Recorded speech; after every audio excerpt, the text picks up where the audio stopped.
the end of a semester. Congratulations, I am with you. Today we're going to be talking about courts, but really the Supreme Court more than anything else, and how it was conceived in the founding era, and to kind of give us a sense of where it started, where it ended up, and how some of our assumptions about what the court is are not quite on target. Someone said recording button, so I cannot. We're recording. We're fine. We are. Okay, we are recording.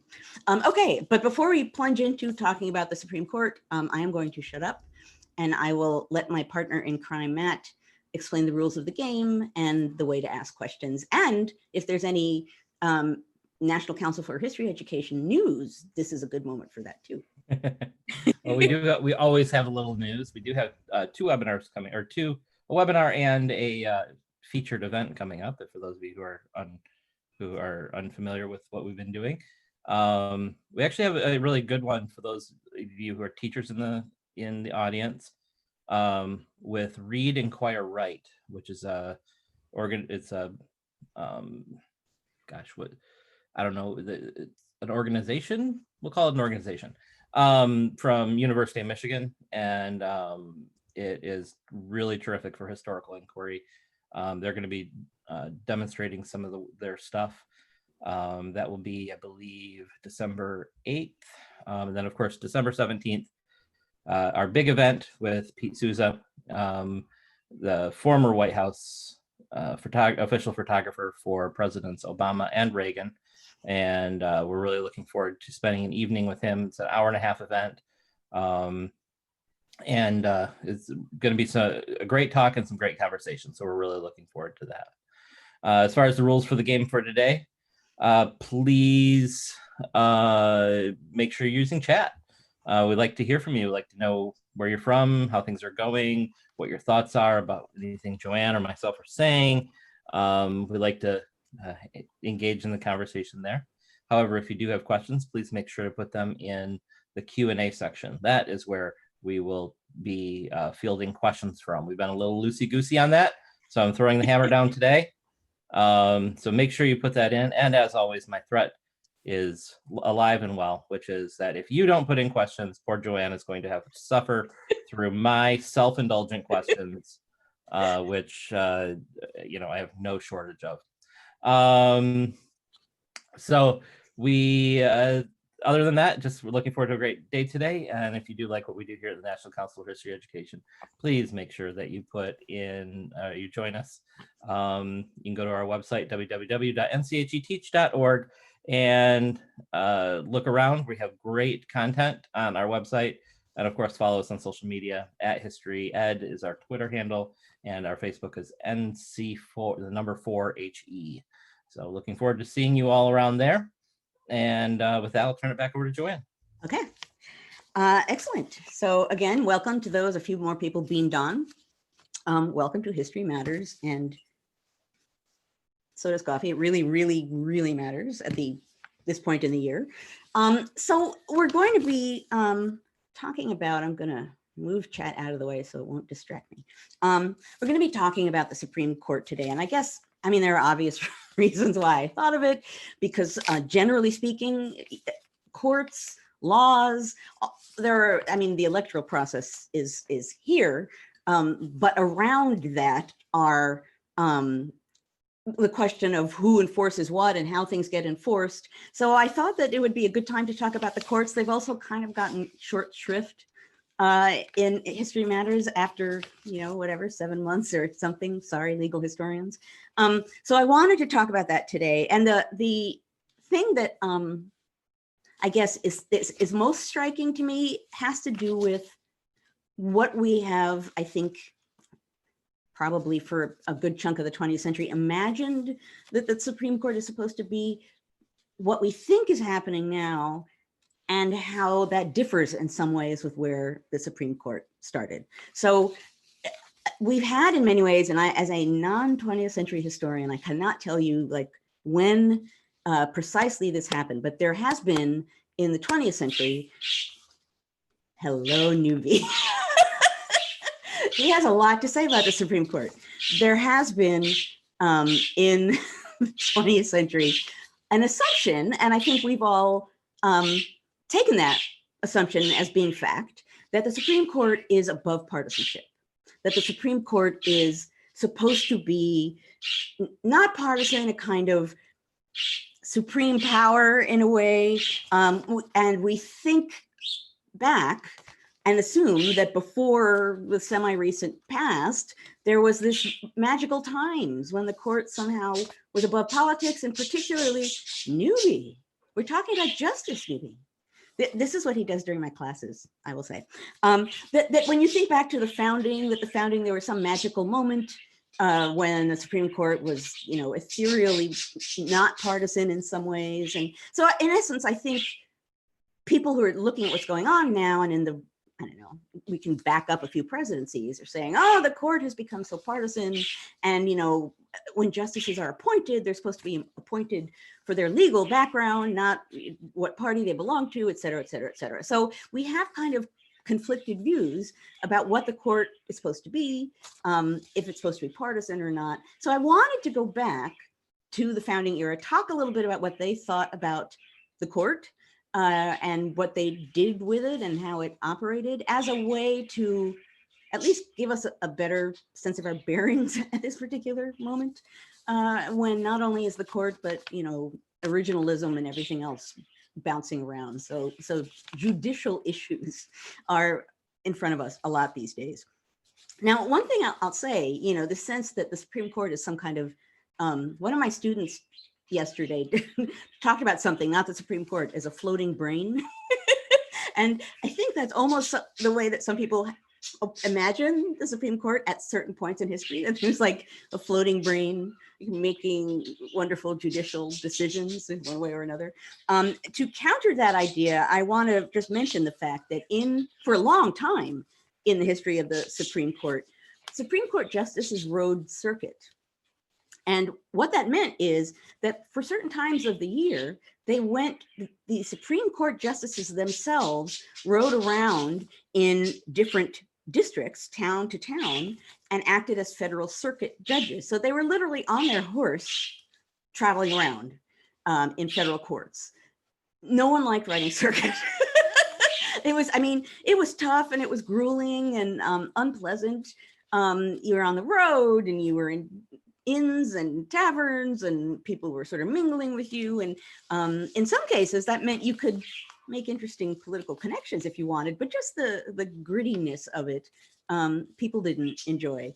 My random riding circuit detail, which I'll offer you now because I'll probably never have a reason to offer it again. And I swear that there's like an enormous box of index cards in my brain with like random goofy anecdotes. This is the one about riding circuit that just came into my head. So John Jay, who was in the first Supreme Court, he kept a diary and I believe it's his diary and not someone else's diary, when he was riding circuit, or someone else is maybe keeping a diary about John Jay, because I think this is John Jay, who apparently made an off-color joke while riding circuit, and the person didn't record the joke. But it had something to do with balls. And there's a sentence I didn't think I would be saying ever on History Matters, and not this morning. That is the riding circuit detail in my brain. I don't know if I have another one, but I managed to say that. Okay. At any rate, so the court, it was ground level, gritty. Now, I want to read two things for you. I want to get a sense of where we are in the founding era with the Supreme Court. This is actually from the Constitution, the opening of Article 3. Yeah, that quieted Newby for sure. The opening of Article 3 in the Constitution, I'm just going to read it so it's out there on the table. The judicial power of the United States shall be vested in one Supreme Court and in such inferior courts as the Congress may from time to time ordain and establish. The judges, both of the Supreme and the inferior courts, shall hold their offices during good behavior. Okay, so that's the basics in the Constitution. Now, when you look at the Federalist essays to see what they have to say about the judiciary, Hamilton has a lot to say. Apparently Newby does not at this moment. Hamilton in Federalist 78, and I didn't post a document today, but I would say if you want to grab at something to talk about this, one thing you might grab at would be Federalist number 78 as far as a classroom situation goes. But Hamilton says that the judiciary of the three branches is the weakest because the executive branch has the sword and Congress has the purse, and the judiciary doesn't have that kind of power behind it. I think the words he used, I wrote them down here. It doesn't have force or will. It's, quote, the least dangerous branch. And it was sort of considered to be the embodiment of the Constitution in a sense, but still least dangerous, weakest, not a floating brain necessarily, but it didn't have, I like the way Hamilton puts it, it didn't have force or will of its own. Now, I will say, that's from Federalist number 78. I will say that, and I came across this a lot this morning as I was Googling around trying to figure out what I wanted to say. There is an assumption, and I've probably said this at some point in the past. There's an assumption, and I think particularly among the legal community, to use the Federalist essays as authority on what the Constitution means. And that's problematic because it was not written as an objective document. It was written by people who were involved in some way or another or supportive of the ratification of the Constitution, John Jay, James Madison, Alexander Hamilton. So certainly, you know, Madison and Hamilton, who wrote most of them, were, you know, at the convention, had strong thoughts. They were authorities writing these essays, but the purpose of the essays, and I know many of you know this, but I'll say it anyway, was to persuade people that the Constitution was good and that it wasn't dangerous, right? So when you read through the Federalist essays, it's not ever intended, it was not intended to be some kind of objective description. It was, I always tell my students, a commercial advertisement, an extended commercial advertisement for the Constitution. And occasionally there are things in there that, you know, Hamilton mentions threats of various sorts that don't exist. You know, there are people threatening to take apart the Union. We have to do this. It's like, well, maybe there were people threatening to take apart the Union. There wasn't a big looming threat, you know? So anyway, I mentioned that because Hamilton says that in the Federalist, and it's totally worth knowing that he says that, and that represents some of his thinking and some of the thinking of the time, although I think we've said this before too, there's not one blob of founder thought on anything. But when you're using the Federalist, you have to remember that it's not an objective document. Now we talk, that said, you know, the least dangerous branch doesn't have force or will. That said, however many weeks ago we talked about it, and basically all time has condensed into one long week to me. Now, almost one long day, but really one long week. I talked about what parties do when they lose power, right? And it became 3 C's in the course of my talking about it. Culture, classrooms, and courts. And that courts were a way you could install judges as a way to maintain power, to shape culture, society, law, that's and can be a very powerful kind of power. And we've been watching that happen in a variety of different ways now in the United States, which brings us to an early moment when this idea certainly was being debated in some way. And that has to do, and I'm sure most of you out here have heard of the Midnight Judges, John Adams and the Midnight Judges. So let's talk about that for a minute, because there's a detail about that that I hadn't focused on before, which is really interesting. But as the quick refresher on that, at the end of Adams' presidency, he needed to appoint a good number of appointments, and many of them judiciary appointments. There was the Judiciary Act of 1801, and in the process of debating what was happening and in changing, and I'll come back to this in a moment, ultimately changing the numbers of districts and creating new districts and needing circuit judges, there were a lot of appointments that had to be made, and Adams and certainly other Federalists did what one would expect, and they wanted to fill those positions. Now, it's not true that the midnight before he left town, Adams was like, trying to figure out, I shall now, in the last minutes that I have power, fill all these judgeships. Apparently, and I looked this up today, and according to an Adams expert, and let's see if I have the figure here, he was really busy. He wrote a letter to Abigail saying, I've been doing the burden upon me in nominating judges and councils and other offices. And he says it's delaying him in preparing for his journey to go home. So he's been doing all that stuff, but he needs to prepare to go home. And apparently one of the last things he did was, there are ledgers that exist in the Adams papers at Massachusetts Historical Society. And he was calculating how much the country owed him for his presidency, and apparently $13,000. So he wasn't, at the end of his presidency, he was, okay, as I leave town, you owe me $13,000. So the kind of tale of the midnight judges isn't true, but the idea of the midnight judges is true. That he was a Federalist, and particularly his party wanted any new positions that were not filled to have Federalists in them, a lot for some of the reasons that I've already just said, what happens when a party feels that it's losing power. So that's part of what's going on. But here's the interesting part. Part of the Judiciary Act of 1801 involved reducing the number of Supreme Court justices from 6 to 5. And according to some authorities, and it certainly has a logic to it, part of the reason for that, and this is passed before the Republicans are in power, part of the reason for that is the act itself, and I didn't write down the exact language here, the act itself says that the court will reduce from 6 to 5 judges at the next time a judge steps down. So what that act did is, it said that when someone retires, there won't be an empty seat for Republicans to fill. When someone retires, it's still going to be Federalist, which is crafty. and which shows you how long the roots of wrestling with the Supreme Court go back. I think that's pretty fascinating.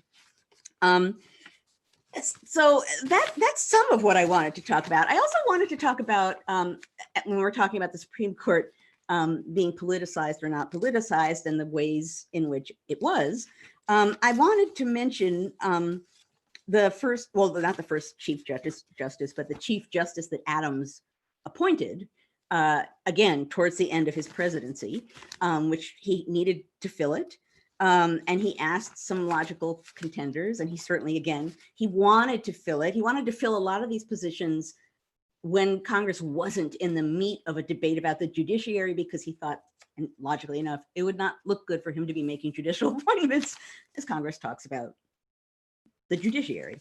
So Adams apparently, he asked John Jay, who some people were irked about that because Jay didn't want it and it made him look bad for having to decline, but at any rate, so Adams was sort of working his way through, thinking about people, asking people, and this comes from John Marshall, from a quote autobiographical sketch is where this comes from. So Marshall, Secretary of State, he stops by as Adams is in the middle of this question about the Chief Justice.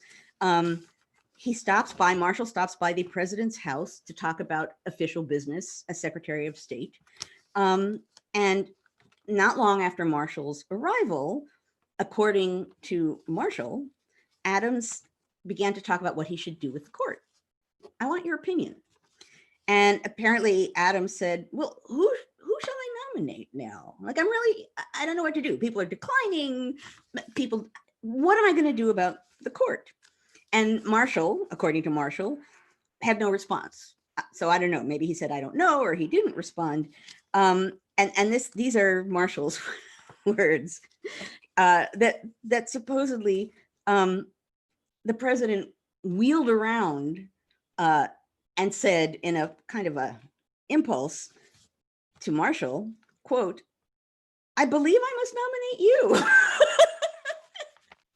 And Marshall, according to Marshall, sort of just bowed down his head and was like, and I guess that happened.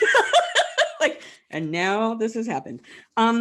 So, you know, again, from the beginning, this is not a floating brain with no politics to it. It's relatively recent that the court becomes seen as apolitical in some ways. And the difference now, what's interesting now is as the court, it became apolitical at the same time that it was gaining power. So it might have started off as the least powerful or least dangerous branch, but as Congress and the presidency kept shifting things to the court to act as an umpire, the court's role in the three branches of government also shifted, and it began to gain a real power that it hadn't necessarily had at the beginning. I mean, kind of along the lines of what I was just saying with the story about Marshall, it was not necessarily easy to get people to be on the Supreme Court, which is actually true about many of the positions in the early national government, because people were like, I'd rather be in my state being important than on the national stage doing something, I don't know. So people kept pitching things over the years, Congress, the executive, to the court to act as an umpire in one way or another. And that gave the court increased power. And now we have that powerful court becoming much more explicitly partisan than it has been in the semi-recent past. So now we're at this interesting moment where two traditions, one sort of development over the years, power and a tradition of partisanship are meeting in a way that they haven't necessarily before. And apparently ambulances now are piping in, newbie ambulances and drilling. But at any rate, part of what we're looking at now is a powerful Supreme Court that has become more powerful over the years, now suddenly being hyper politicized in a way that it hasn't been, and I keep saying semi-recent past because it's not like this is being born now. But at any rate, you know, you can talk about checks and balances, and you can talk about balance of power, and all of that is true, and it's vital. It's at the center of our constitutional system. But you also have to recognize, and we see this every day, that that's not a concrete absolute, and that there's a lot of wiggle room and shifting. And in our national history, that happens a lot in a variety of different ways. And sometimes a very little shift can lead to a very big difference. So, and that's even true, you know, you think there's the law and the Constitution and the judiciary and the Supreme Court.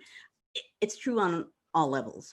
So I think that's the biggest point I wanted to make today as I sort of switch to the present is that I see people who are outraged at the politicizing of the court. And I guess one of the things I wanted to say is, well, that's not new, but the court being as powerful as it is and the politicization being as aggressive as it is I don't want to necessarily say absolutely new combination, but a distinctive one that is part of why we're seeing what we're seeing and part of why people are responding to it. So I just wanted to pull us away from, how dare you be partisan about the court? It's like, well, you know, in one way or another, that was the case. Presidents appointed justices that agree with their parties. It was partisan in a variety of ways. That's not intended as an apology for what's going on now at all. But it certainly helps explain some of the sense of urgency of what's going on now because of the combination of the power and the partisanship. And I have just about come to the end of my time. And I believe that is, I think that my list of notes about what I wanted to say, I think I've reached the bottom of it. So I'm going to stop talking and Matt will return. And we shall begin the question and answer part of our session here. And now, Matt, two things. See, I almost forgot that I didn't. So first the mug and then the background. So I did not have an appropriate mug for today. So I made my own. And it has my lipstick all over it. My apologies in advance. So I went online to find an image that I could post on my white mug that would represent something that I'm talking about today. And I'll turn it around in a moment, but it's from a little kid's book of a cartoon book about the Supreme Court. And it shows well, it doesn't have their names, but it shows on the left hand Adams saying, "Congratulations, Mr. Marbury, you are Justice of Peace."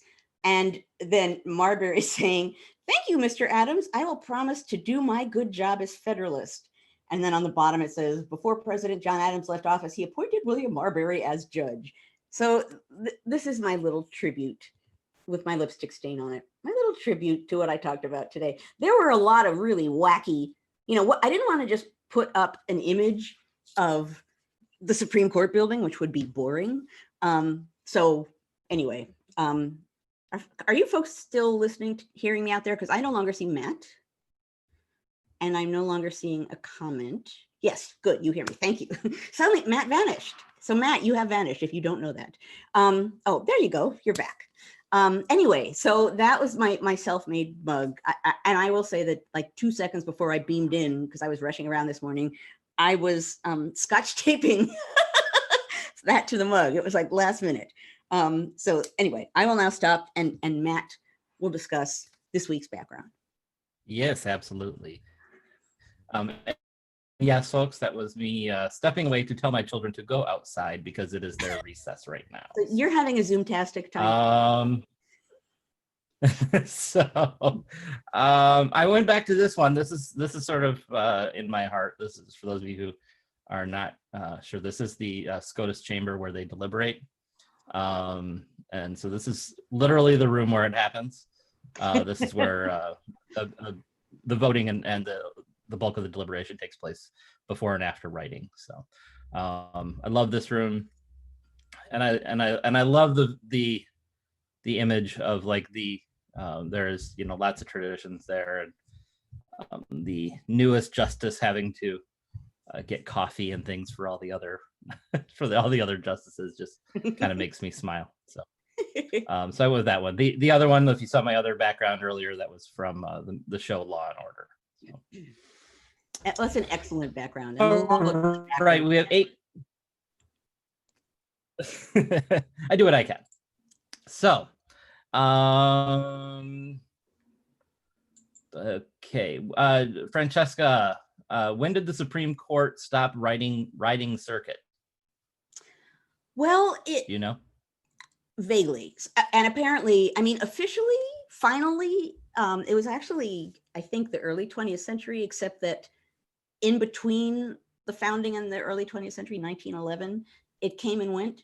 But so like the Federalists passed the Judiciary Act of 1801. The Republicans come into power and immediately repealed that. So, I actually am not a 20th century person. So if there's someone lurking out there who can be like, Freeman, no, but I could swear 1911 was like some final ruling about judges traveling for the purposes of getting out into these courts. If someone looks it up and comes up with the absolute conclusion, but 1911 is sticking in my brain. But it was a point of contention, and it was a point of contention partly because Republicans thought about Supreme Court justices riding around the country as the federal government inserting itself into state government, local government. And this is logical enough, right? They didn't like that. They're like, the federal government could stay there. They don't have to beam into the states. So it was partly a point of contention for that reason. Kay wants to know, was there any great financial incentive to serve on the Supreme Court?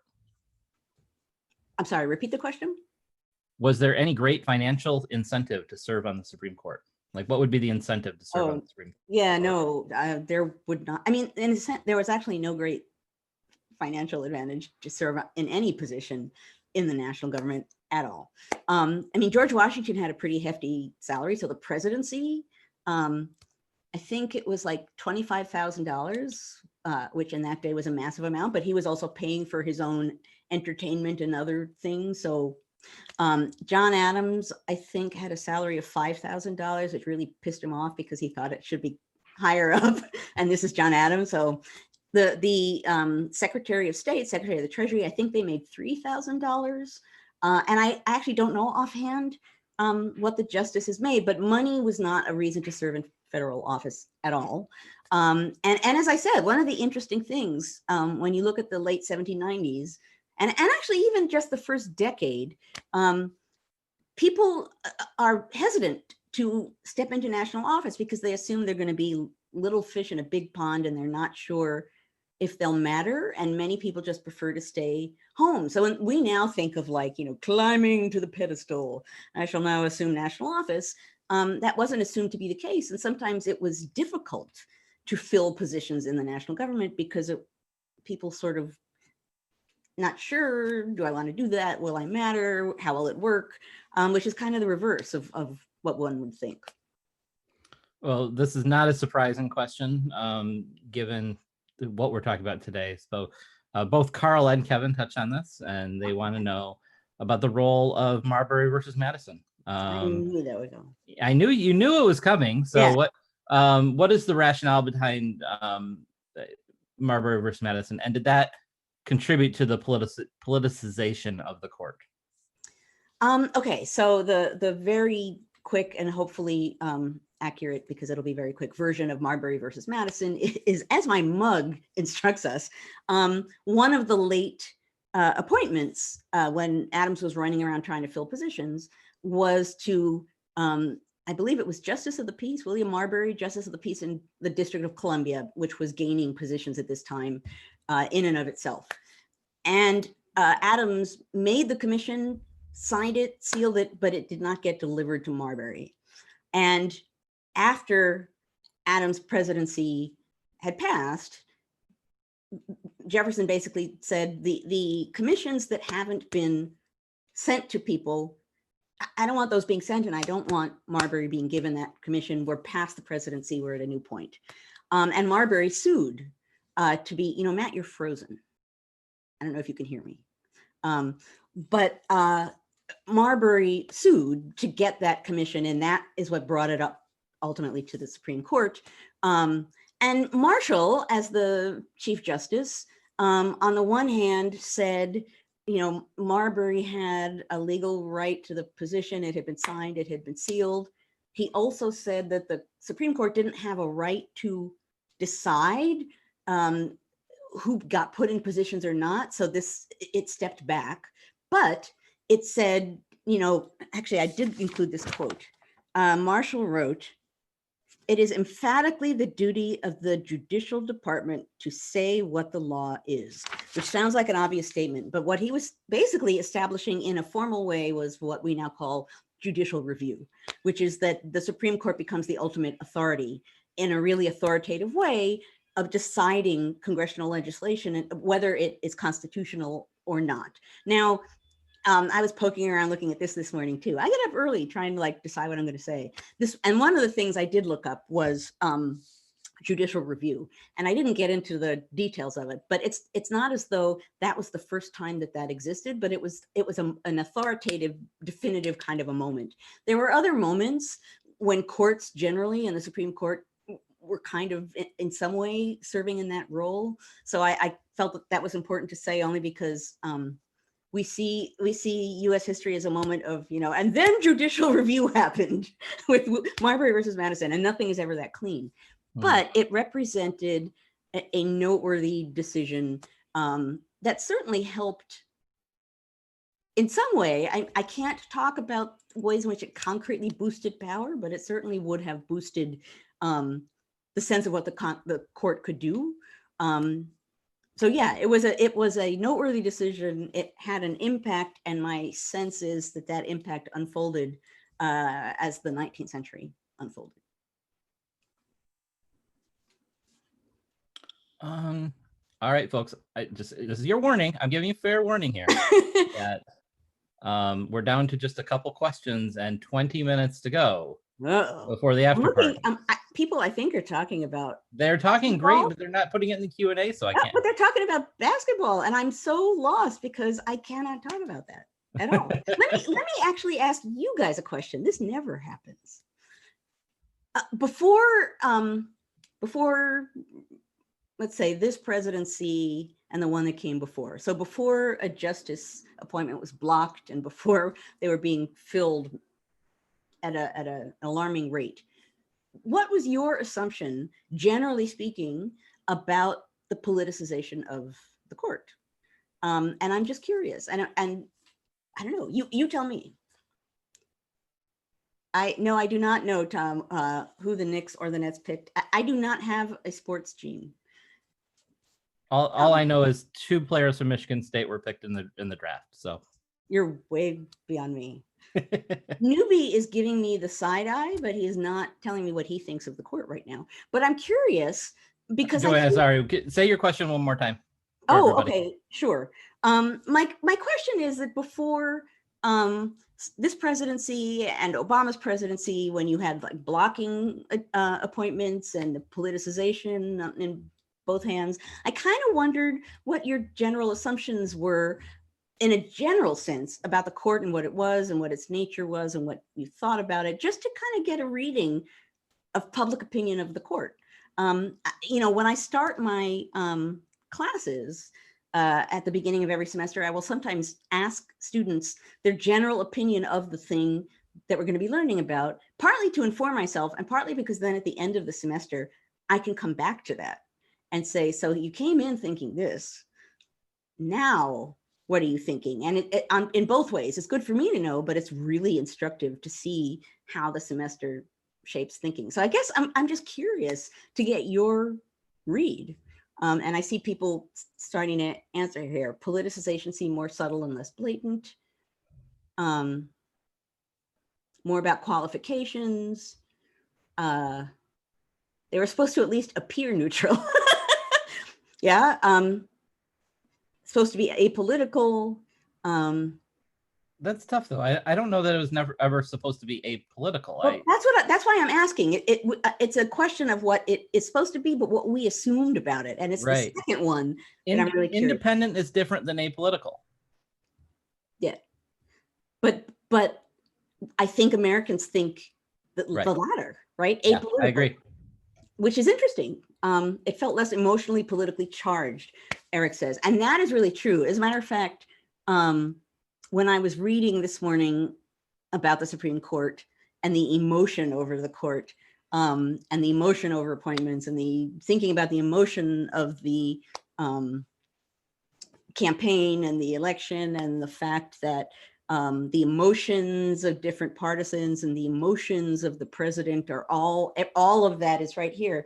I thought, you know, this is, I've said it before, but we're in the midst of like an emotional whirlwind in politics. And I think this morning I was like, I got to write about this because we are in like the age of emotion when it comes to politics in a really distinctive kind of a way. Mm-hmm. But anyway, so the court, you know, Eric said it was less emotionally politically charged. There is a lot of emotion attached to it, although Clarence Thomas, I do remember, which takes us a little way back.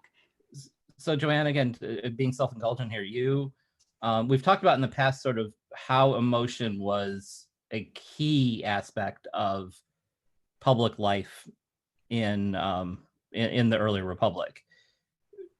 Was that true? So do you feel like the emotion associated with the courts today mirrors the emotion in public life during the early republic, or are they distinctly different sort of phenomena?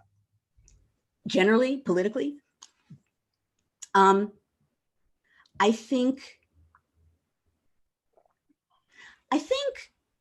well, like I was talking yesterday about revolutionary backlash, Rosemary Zagari's book, and women's rights. And one of the things I said was, you know, everyone assumes that any issue concerning rights does this. And my point was, nope, that, you know, things get better and worse, better and worse, better and worse. And in the realm of emotion, you know, in the late 1790s, crazy, wild fear, emotion. John Adams describes that period and the people who were protesting his presidency. He uses the word terrorism. You know, obviously, even before the Civil War, I won't even talk about the Civil War. The 1960s, there are moments when emotions go to extremes.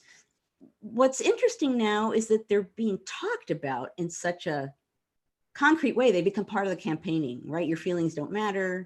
Their campaign slogans. And I think that's so interesting. I don't know what I'm going to say about that yet, but that's the part to me that is interesting. It's people are talking about feelings in politics and not only using it as a tool, but talking about it and politicizing feelings, right? That's interesting to me. I don't know what I'll do with it yet, but so I gave you, Matt, a real historian's question. It was like yes and no. I'm okay with that. But I think it's important to talk about, right? Like, we talk about historical parallels a lot, both on this show and just historians in general and citizens in general. So I think it's an important thing to think through. So Jason asked a question that I think is an interesting one, and that maybe you can answer. It is, did the founders ever consider term limits for the Supreme Court justices rather than lifetime terms? Because I know you're very familiar, obviously, with the construction of the Constitution. Could you talk a little bit about that? Yeah, well, certainly it was a point of contention. And I can't remember whose anti-federalist essay I was reading this morning. But that's the thing he was balking at, right? He was like, there's nothing to control them. They're, life appointments. What does that mean? It's monarchical. It's whatever, that was a national government scary logical response, which is part of why, and I think Gloria said Hamilton was probably trying to appease people at the court, make them not scared of the court. Yeah. I think that's true. He stepped in and he was like, he didn't say this, but basically what he was saying was, I know some of you are scared about the court and lifetime appointments, but actually, I don't think what you're saying is true. It's the weakest branch. And obviously part of the logic for lifetime appointments is supposedly it takes judges out of the immediate mix and change and hustle of ongoing politics, right? So if you're there for life, you're there for life. Unless you're impeached, which did happen.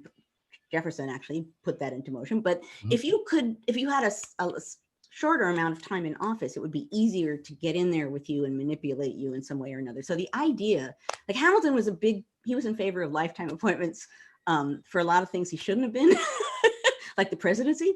But his thought really was, well, that'll put them above the hustle and bustle and craziness part of partisan politics, of the bustle of everyday politics. It will give them a power of a sort that will be a real power, which of course is the very thing that people who were nervous about the Constitution were afraid of. Mm-hmm. And so folks, lots of questions here about some specific justices today and in the near past, which are all great questions, but in our attempt to be as my old professor used to say, mugwumps in this particular conversation. Good word. Yes. And those of you who are really interested in some fun Wikipedia, you can go ahead and look up mugwumps. Lots of questions about those. So I apologize in advance. We're not going to tackle, opinions about Amy Barrett Conan or anything like that. So I can talk very, very briefly as you're looking, Matt, about originalism. Yes. Actually, that's actually a good sort of segue. I think that's an important conversation to have. I'd love to hear your ideas on originalism. Well, a lot of historians are very grouchy about originalism because it suggests, on the one hand, that the text always reigns supreme when it's interpreted in different ways over the years. But more than that, original intent, part of originalism, suggests that when the document itself, when it's not clear, then you have to think about the original intent of the writers, of the framers, to interpret what it means. That's a big problem, right? Because number one, there is no one intent, right? It's not like everyone, there was like a block of people, the founder block, who all agree. They didn't agree on anything. I think we've said this here before, right? Even Hamilton and Jefferson didn't agree on how to interpret the Constitution. You can't go back and say, that there is one original intent. So first of all, that doesn't work for that reason. And then in addition to that, you can't really determine that And that world is so different that trying to do that has a limited value. So for a number of reasons, historians get very grouchy about the idea that original intent and figuring out some mythical one intent and then applying it to the present day, that doesn't feel valid. So I'm not a big fan of that idea, because I don't think, I can talk to you about Hamilton's thoughts about the court. I can read his letters, I can read the Federalist, I can see over the course of his lifetime what he said. I can see how he felt about different parts of the Constitution. But am I going to look at that and then say, and for that reason, this is what we should do today? As a historian, even as a Hamilton expert, no. So what it has for it is the credibility of the document and the founders, right? Mm-hmm. Behind original intent and originalism is, well, it's the founders on a pedestal, and it's the Constitution. And constitutions are special documents. They're supposed to be. Hamilton talked about this a lot, right? A constitution should feel not just like even a state constitution, but the Constitution should be this elevated document. And in the early years of the government, it wasn't. And he's constantly worried about how to prop up the authority of the Constitution. But generally speaking, historians are grouchy t-shirt. Anyway, that's the problem. I'll back up and say that's the problem with originalism and original intent is you can see what they thought. I can talk about many things that Hamilton thought about parts of the Constitution, the court itself. I can then go and talk about what Jefferson thought. We can talk about the ways in which they disagreed, but does the opinion of either one or the other of them mean that we should take that opinion as ours? That's a problematic statement. So I'll leave it there. So and just to extend this a little bit further then, because I think these are excellent points and certainly things that I have seen scholars debating recently, given sort of what's been going on with the courts in the last few years.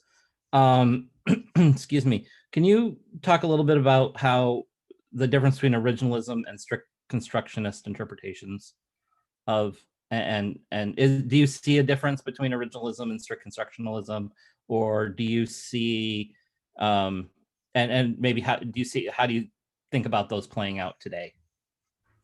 That's a really good question. And I don't know if I'm going to have a definitive answer. My gut response to that, I am so not a legal historian in any sense of the term. I'm really interested in the creating of the Constitution, but when you move into broader realms. But, strict construction is basically saying that what's in that document is what's in the document, and you don't shove things in around the edges. A great example of this is actually a story about Madison and Hamilton. So when Madison, he lived a long time in his old age, someone came to him and said, I heard that one of Hamilton's sons is going to write a biography of his father and say that you abandoned Hamilton. And I read the letter describing this, it's at UVA. And the person says, Madison looked really stricken at first and said something like, he is? That I abandoned him? And then he paused and he said, I abandoned Hamilton. And then he paused again and said, Hamilton abandoned me because he tried to administration, and he used a noun as a verb, and according to the person writing the letter, seemed very pleased with himself. Hamilton tried to administration the government into being something it was never intended to be.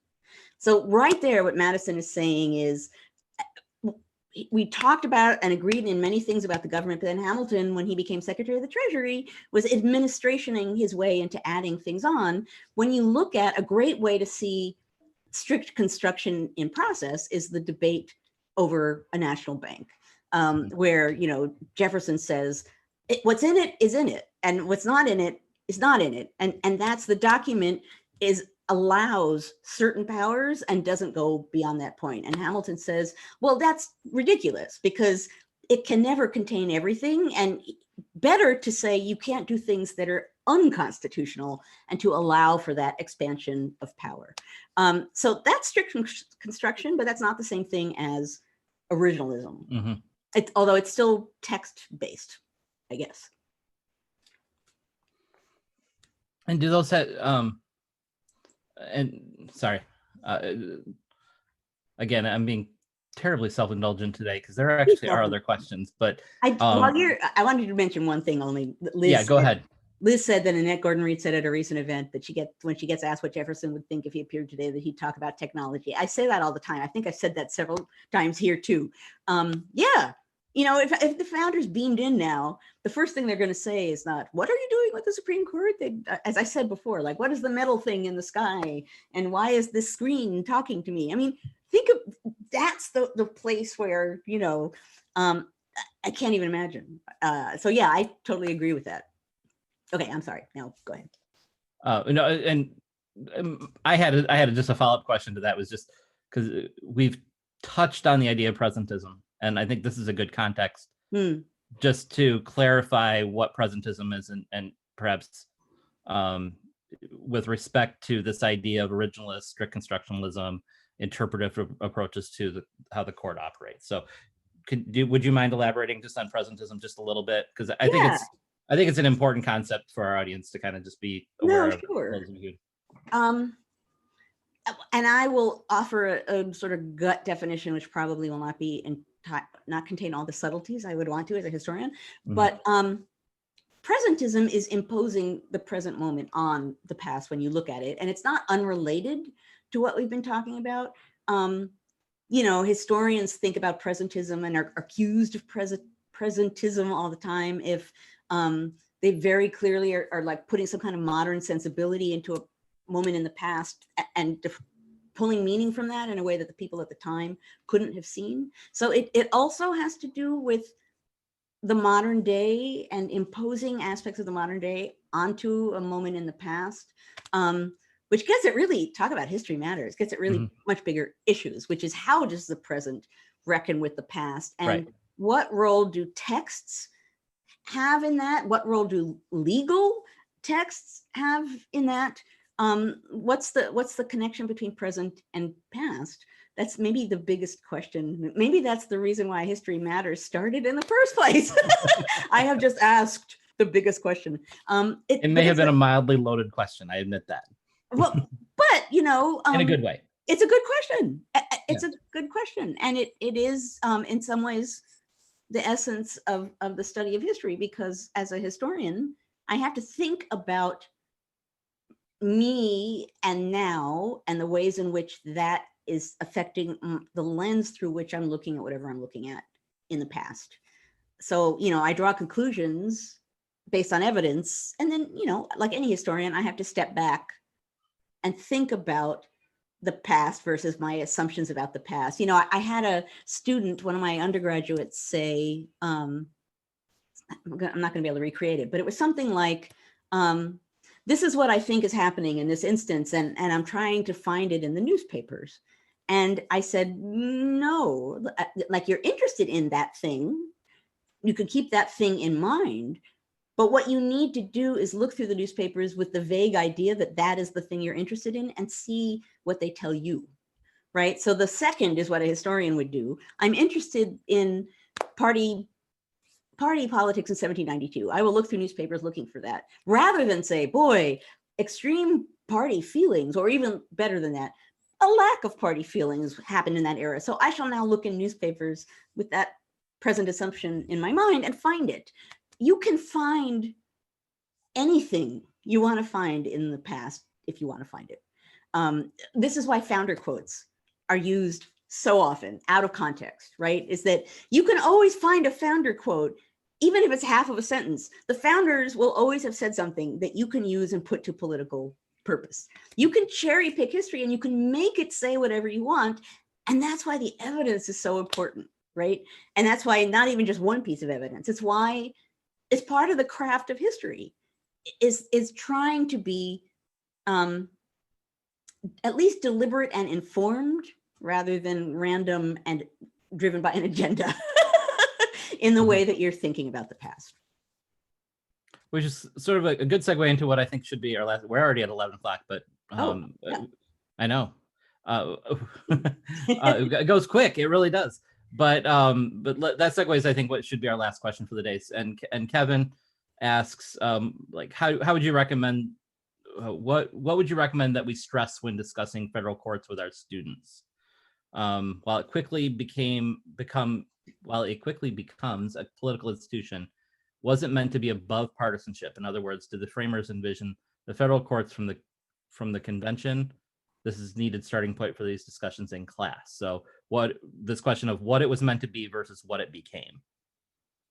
There's a lot there, so let me simplify the question, which is what would you recommend from a historical perspective, anybody who wants to really understand the court should start with?